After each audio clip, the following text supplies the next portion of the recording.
আমরা যদি 1 মিনিট, আমরা যদি এইখানে আজকে যেহেতু আমাদের এখানে কোনো অনুষ্ঠান নেই, সেই জন্য আমরা যদি 1 মিনিট ঠিক করতে হবে।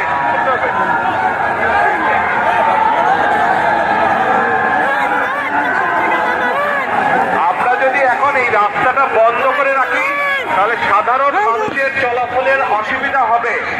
যেহেতু আমাদের আজকে এখানে কোনো কর্মসূচি নেই, সেই জন্য আমরা চেষ্টা করি যত দ্রুত সম্ভব রাস্তাটাকে খুলে দেওয়ার জন্য, যাতে সাধারণ মানুষ চলাফেরা করতে পারে। ইনশাল্লাহ আপনাদের সাথে কর্মসূচি যখন দেব, ইনশাল্লাহ আপনাদের সামনে যখন বক্তব্য রাখবো, সকলে দোয়া করবেন। ইনশাল্লাহ আমিও দোয়া করি সকলে ভালো থাকেন।